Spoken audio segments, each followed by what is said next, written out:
করে এসেছি বলে আজকে আমরা 25 বছর ধরে টেস্ট খেলছি, আমরা ভালো পারফরমেন্স করছি, আমাদের অনূর্ধ্ব-19 দল বিশ্বকাপ জিতেছে, আমাদের মেয়েদের দল এশিয়া কাপ জিতেছে। আমরা আরও ভালো কিছু আশা করতে পারি, আশা করব, সে পোটেনশিয়াল আমাদের মধ্যে আছে।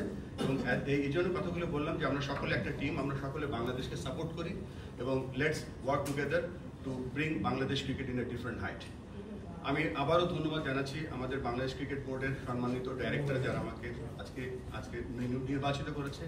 এখানে আমি অভিনন্দন জানাচ্ছি আরও দুজন নির্বাচিত হয়েছেন, বাংলাদেশের দুজন ভাইস প্রেসিডেন্ট, একজন আমার পাশেই বলছে ফাহিম সিনহা, আর একজন আজকে খুব গুরুত্বপূর্ণ টাস্ক নিয়ে লাহোরে আছেন ফাহিম ভাই, নাজমুল আহমেদ ফাহিম। সো লেটস আমরা যে টিমটা গঠন করেছি এই টিমের মাধ্যমে আমরা সামনের দিকে এগিয়ে যেতে চাই। That's it from me.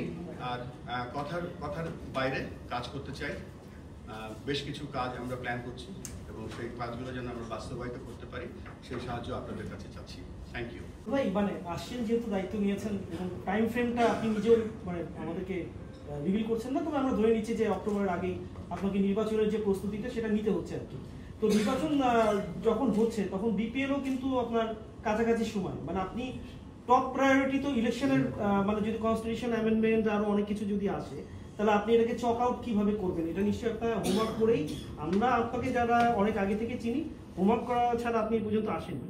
মানে যদি কিছু শেয়ার করার থাকে এই জায়গাটা কিভাবে মিট আপ করবেন? আচ্ছা, তার আগে বলে নেই, আমি ঢাকায় এসেছি আজকে 8 দিন এবং আমি খুব একলা ঘুরতাম। হঠাৎ করে আমি একদিন মসজিদে যাচ্ছি কারণ বাজার দিয়ে, হঠাৎ করে দেখি উনি একটা দোকানে বসে টঙের চা খাচ্ছে। মানে লুকিয়েছিলাম বাট ওনাকে ধরা পড়ে গেছিলাম আমি। এনিওয়ে, সো আজকে আমরা আমাদের যে আলোচনা ছিল সেই আলোচনায় আমরা জাস্ট টাচ পেজে আমরা আলোচনা শুরু করেছি। আমরা আরেকটু ডিটেল এর পরে মিটিং আপনাদের বলতে পারবো।